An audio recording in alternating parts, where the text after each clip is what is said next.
Bonjour, c'est Ursule encore. On est le 28 juillet 2023. Alors, je viens sur la trompette aujourd'hui encore et je viens proclamer le retour de notre Seigneur Jésus-Christ. Amen et Alléluia. Soyons tous bénis, soyons remplis de sa joie. Amen. Alors, délivrés des ténèbres et de l'ombre de la mort. Amen. Nous sommes délivrés des ténèbres et de l'ombre de la mort. C'est ça ce que Jésus-Christ a fait sur la croix nous a apporté. Il nous a revêtus de lumière. Amen. Mais qu'est-ce qui fait que on est encore dans les ténèbres? Même ceux-là qui se réclament de lui appartenir, plusieurs sont dans les ténèbres, à fond, et souvent même, ils ne voient pas du tout la lumière. Pourquoi? Amen. Pourquoi est-ce que c'est ainsi? Amen. Et dans Job 30, le verset 26, c'est Job qui parle. Il dit, j'attendais le bonheur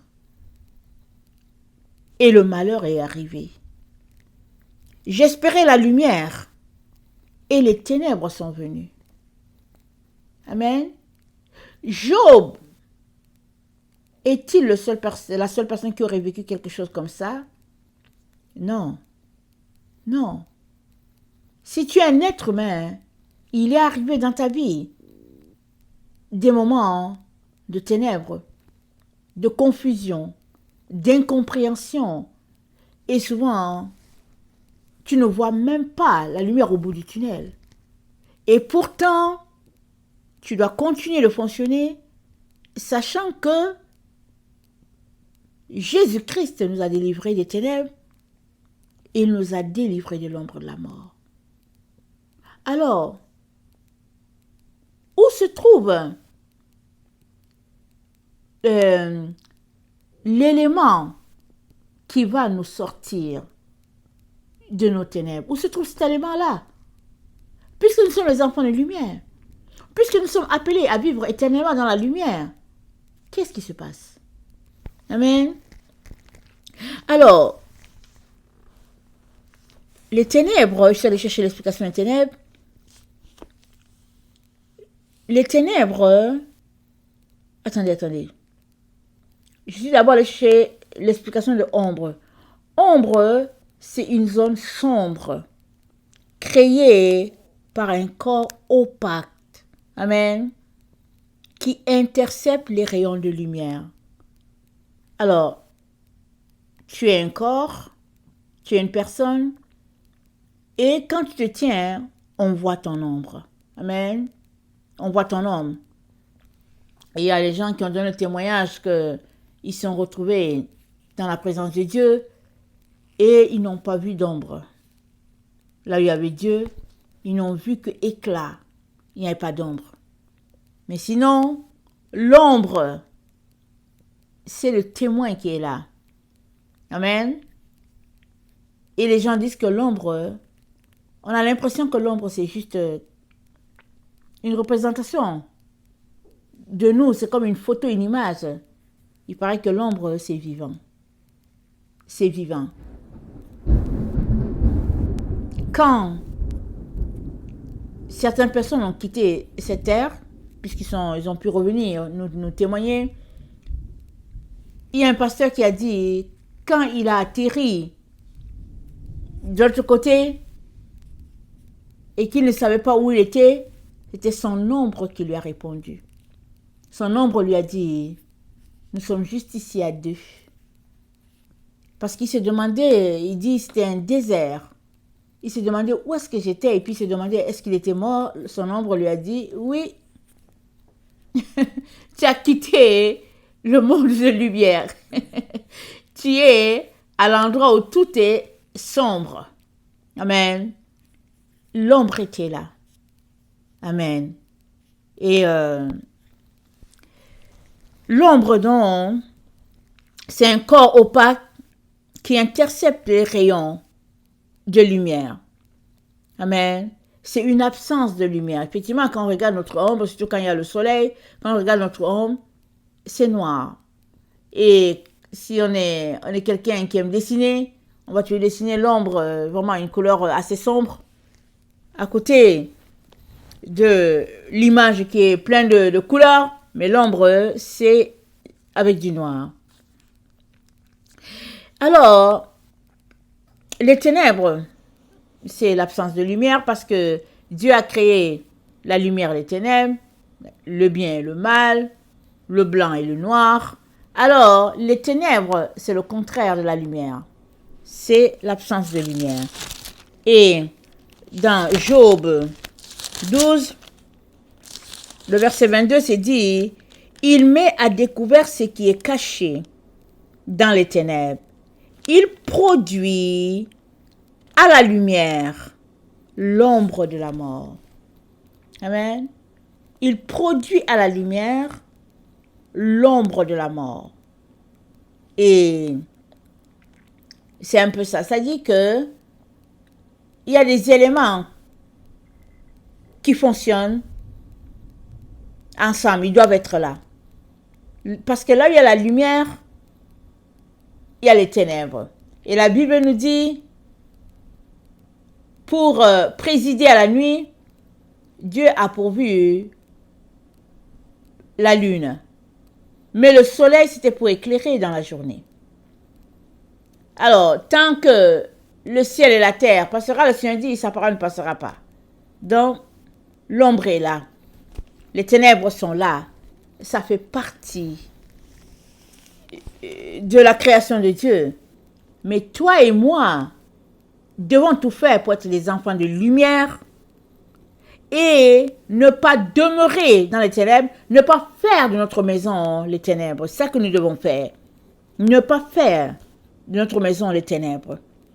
Et dans Ésaïe 9, le verset 1, Ésaïe 9, le verset 1, c'est dit, les peuples qui marchaient dans les ténèbres, le peuple qui marchait dans les ténèbres voit une grande lumière. Sur ceux qui habitaient le pays de l'ombre de la mort, une lumière resplendit. Amen. Alors une lumière a resplendi quand Jésus-Christ est venu. Et une lumière, la lumière resplendit jusqu'à nous, là où nous sommes. Et cette lumière qui a resplendi veut resplendir en toi tous les jours.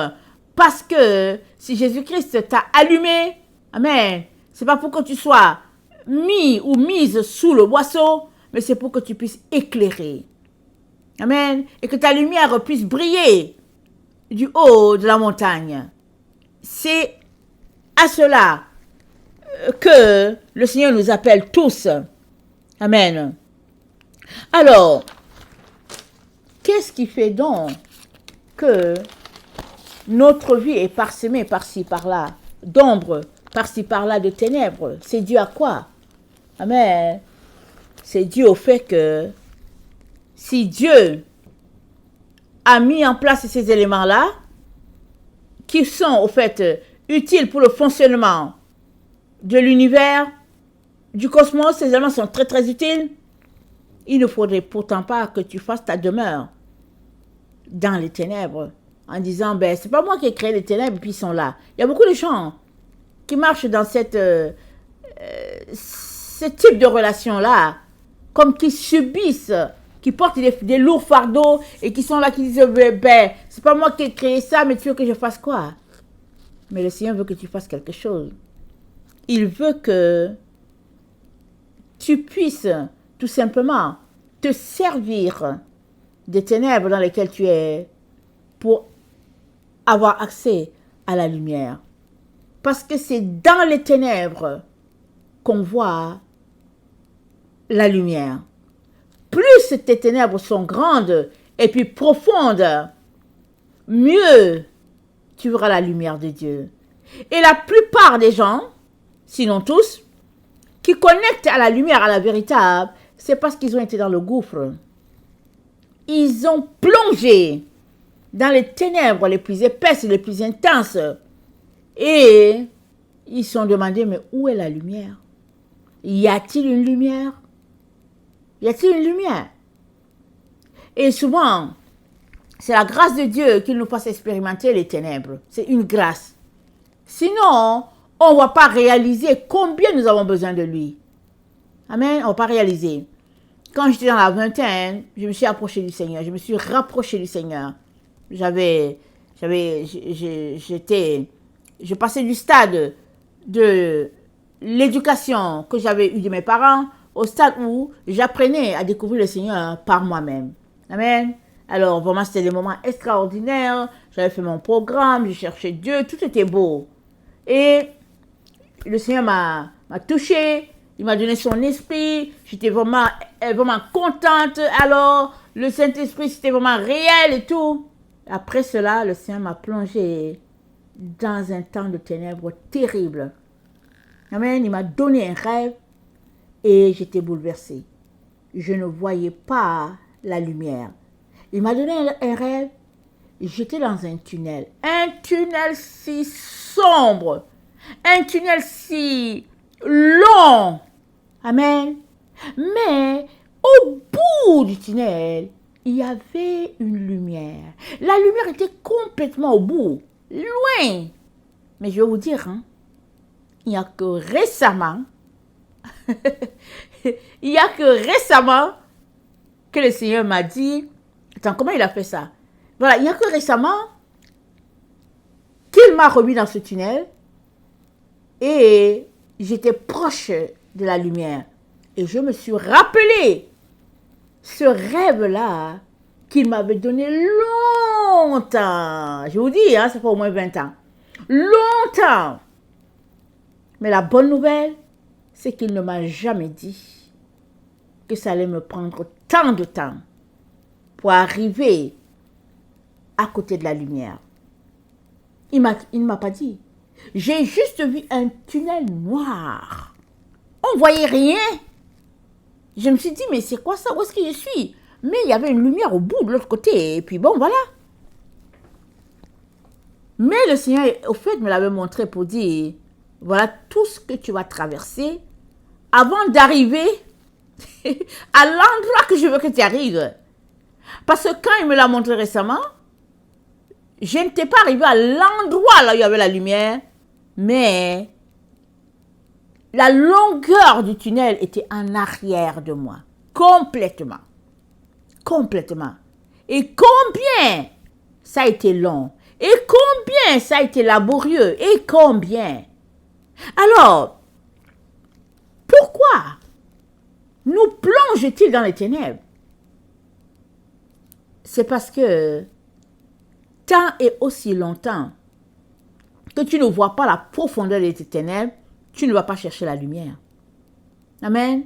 Les ténèbres sont là pour qu'on aille chercher la lumière. C'est pour cela qu'ils sont là. Quand tu réalises les ténèbres, quand tu prends conscience de cette tache noire-là, ou bien, comment on appelle ça, cette terre, ou bien cette boule, je ne sais pas comment le qualifier, c'est comme un tourbillon. Au fait, c'est noir, c'est tout. C'est noir, c'est sombre. Et quand le Seigneur te le montre, tout de suite, tu veux juste chercher la lumière. Parce que on est les enfants de lumière. On est fait pour être éclairés. Voilà pourquoi la Bible nous dit, dans Genèse 1, que les ténèbres couvrent la terre. Non, la Bible nous dit, la terre était informe et vide. Amen. Et l'Esprit de Dieu se mouvait au-dessus. L'Esprit de Dieu, c'est quoi? C'est la lumière de Dieu. C'est la présence de Dieu. C'est la gloire de Dieu. Alors c'était les ténèbres, mais l'Esprit de Dieu se mouvait et Dieu dit que la lumière soit et la lumière fut. Dieu a parlé pour que les ténèbres puissent se dissiper. Il a fallu que Dieu parle et puis les ténèbres sont dissipées. Et tant et aussi longtemps que tu ne réalises pas l'étanchéité des ténèbres, tu ne vas pas aller chercher Dieu. Dieu a créé la peur. C'est lui qui a créé. Il ne veut pas que tu demeures dans la peur. Mais la peur, souvent, peut servir pour que tu te mettes sur le droit. Jusqu'à ce que tu réalises la profondeur des ténèbres. Jusqu'à ce que tu réalises que ce n'est pas quelque chose de bien. Tu ne vas pas aller chercher Dieu. Au fait, tu vas juste avoir l'impression que bon, voilà, c'est la vie. Et puis bon, après tout, c'est la vie, on la vit. Jusqu'à ce que le Seigneur te fasse goûter. C'est quoi il appelle ténèbres. Tu ne diras plus ça. Tu te lèveras pour te secouer, pour faire ce qu'il y a à faire. Amen. Tu te lèveras. Alors, dans le psaume 107,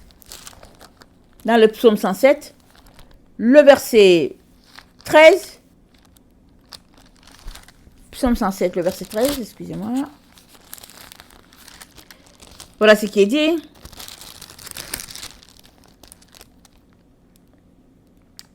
Dans leur détresse, ils crièrent à l'Éternel et il les délivra de leurs angoisses.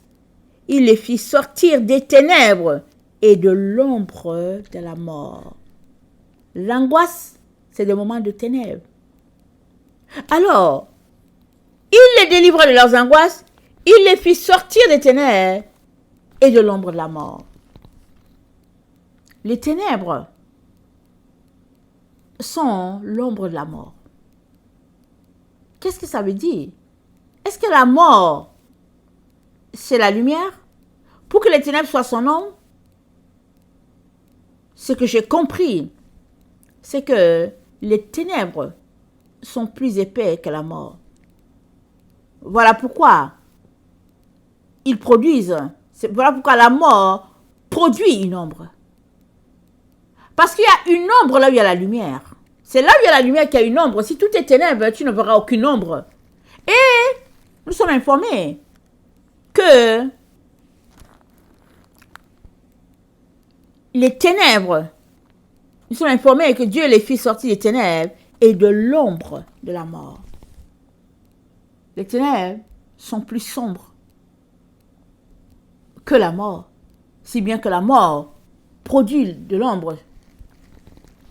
Et Dieu veut te faire sortir de là. Et la mort, c'est quoi? C'est la vie que tu vis. Si ta vie n'a pas Dieu, tu es déjà mort. Si tu dis que ta vie a Dieu et que tout ce que tu poses comme action, c'est les actions du monde, tu es déjà mort. Si tu dis que tu as Dieu, mais que tes pensées sont les pensées du monde, tu es déjà mort. À moins que tu ne te répandes et que tu trouves le chemin de la vérité, tu es compté parmi les morts avec ton Dieu. Sauf si tu te répands. Alors, le Seigneur vient au secours de tous ceux-là qui l'appellent, qui crient à lui dans la détresse. Le Seigneur vient au secours. C'est ça qu'on a vu là tantôt. Alors, le psaume 36, excusez-moi. Le psaume 36.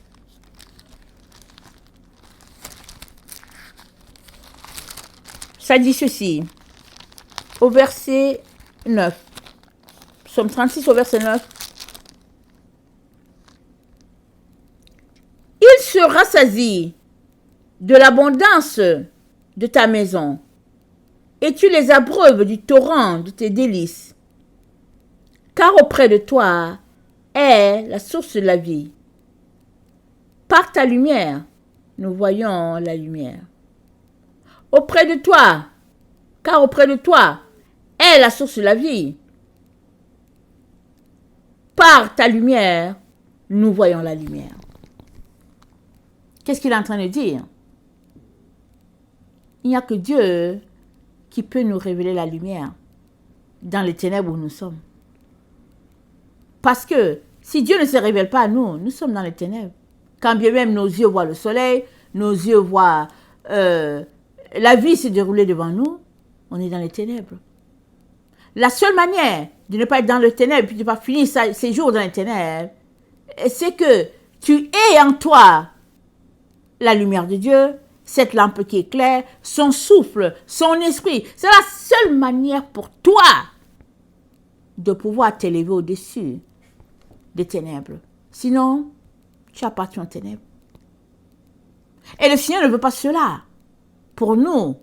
Alors, il vient à notre secours dans nos moments de détresse pour nous sortir de là chaque fois que nous crions à lui. Il vient. C'est ça que le psaume dit. Psaume 104, le verset 4, c'est dit, il a fait des vents ses messagers, des flammes de feu ses serviteurs, il a établi la terre sur ses fondements, elle ne sera jamais ébranlée. Tu l'avais couverte de l'abîme comme d'un vêtement. Les eaux s'arrêtaient sur les montagnes. Elles ont fui devant ta menace. Elles se sont précipitées à la voix de ton tonnerre. Amen. Alors, les ténèbres couvraient la terre. C'est dit quoi? Tu l'avais couverte de l'abîme. Il a couvert la terre de l'abîme. C'était couvert de l'abîme. Et Dieu a dit que la lumière soit, la lumière fut. Et par la lumière, il a séparé ce qui devait être lumière et puis ce qui était ténèbres. Il l'a séparé. C'est par sa lumière. Mais d'où vient la lumière? La lumière, elle est divine. La lumière, c'est notre Dieu. Il est tout simplement lumière. Il n'y a pas d'ombre de variation en lui. C'est ce qu'il est. Et si nous regardons bien notre psaume, c'est dit, tu es revêtu d'éclat et de magnificence. Il s'enveloppe de lumière comme d'un manteau. Donc Dieu s'est enveloppé de lumière, lui, qui représente le ciel, et la terre a été enveloppée de ténèbres. Amen, c'est ça. Tu l'avais couverte de l'abîme comme d'un vêtement, et les eaux s'arrêtaient pour les montagnes. Voilà. La terre était couverte de l'abîme, comme d'un vêtement. Et Dieu, il avait un vêtement d'éclat et de magnificence, et c'était la lumière. Et nous sommes dans le temps où Dieu dit, le temps est arrivé pour lui d'habiter au milieu de son peuple, de sa création. Si bien que il en sera sur la terre comme au ciel. Malgré l'opposition, malgré tout ce qui se passe, c'est ça qui sera. Les conditions sur la terre seront les mêmes conditions qu'au ciel. C'est pas parce que c'est la terre, comme Dieu dit qu'il va habiter, et que la terre sera son sanctuaire, alors on peut se permettre toutes sortes de dérives. C'est ça qui a été jusqu'à présent. Les hommes vivent comme ils veulent, ils font ce qu'ils veulent, ils ont souillé la terre, ils l'ont polluée. Même les arbres disent, c'est dit, la terre attend la révélation des fils de Dieu. C'est-à-dire, la création, tout ce que Dieu a mis à place, ça a été pollué. Et Dieu reprend là où les choses sont passées, dans le temps dans lequel nous sommes, et il dit, il en sera de la volonté de Dieu sur la terre comme il est au ciel. Et ça veut dire que tous ceux-là qui voudront continuer de marcher comme ils connaissent, ils seront tout simplement exterminés. Et les autres qui s'appliquent à demeurer dans le droit seront associés les uns aux autres afin de bâtir. Amen. Afin de bâtir comme Dieu l'entend, comme Dieu aimerait que ce soit. Toi et moi devons tout faire, tout, pour être la lumière dans ce temps de ténèbres. Et Dieu nous a donné les différents éléments que nous devons étudier pour pouvoir avoir le maximum de lumière. Et il nous parle de sanctification, il dit rechercher la paix et la sainteté sans laquelle nul ne verra Dieu. Et la sainteté, c'est se mettre à part, à l'écart, pour son Dieu. C'est pratiquer des ABC, des façons de faire pour recevoir pleine lumière. C'est imiter Christ, c'est refuser de manger certains aliments, refuser de porter certains vêtements, afin que l'Esprit de Dieu en nous soit content, et que Dieu soit content, et que toute la gloire soit à notre Dieu.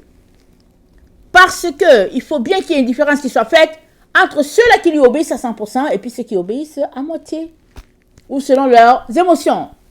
Parce que les anges déchus ont décidé tout simplement qu'ils allaient faire à leur tête, et ils ont été chassés de la présence de Dieu. Et dans Proverbe 3, le verset 13, c'est dit: heureux qui a trouvé la sagesse, qui s'est procuré la raison, car sa possession vaut mieux que possession d'argent, et son revenu est meilleur que l'or. Elle est plus estimable que le corail, et rien de ce que l'on peut désirer ne l'égale. Dans sa droite, longueur des jours, dans sa gauche, richesse et gloire. Ses voies sont des voies délicieuses, et ses sentiers sont paisibles. L'arbre de vie, c'est elle pour ceux qui la saisissent, et bienheureux ceux qui la retiennent. Amen. Le Seigneur a fondé la terre par la sagesse, affermissant les cieux par la raison.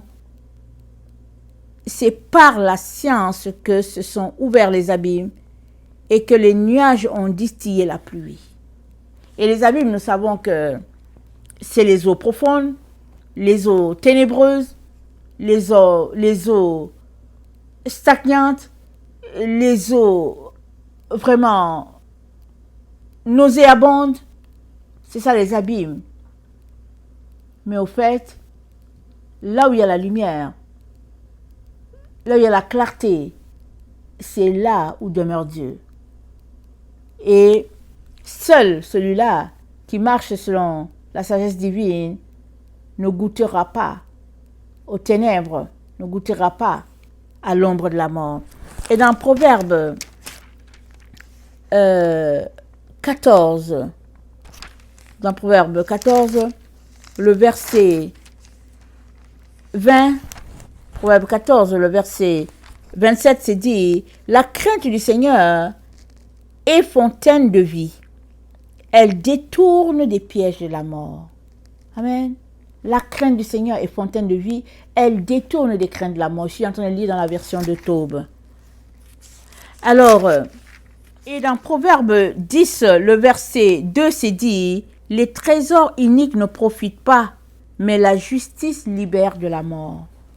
Et qui est le juste qui nous a tous libérés? C'est notre Seigneur Jésus.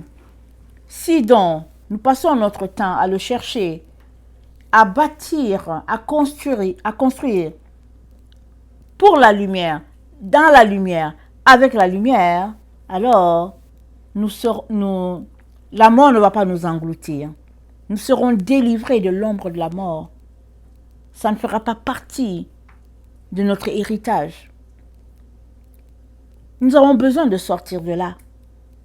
En donnant notre vie au Seigneur Jésus-Christ, c'est ça le chemin. Mais après cela, ça ne s'arrête pas là. On ne s'arrête pas là. On continue. C'est une marche ascendante. C'est une étude.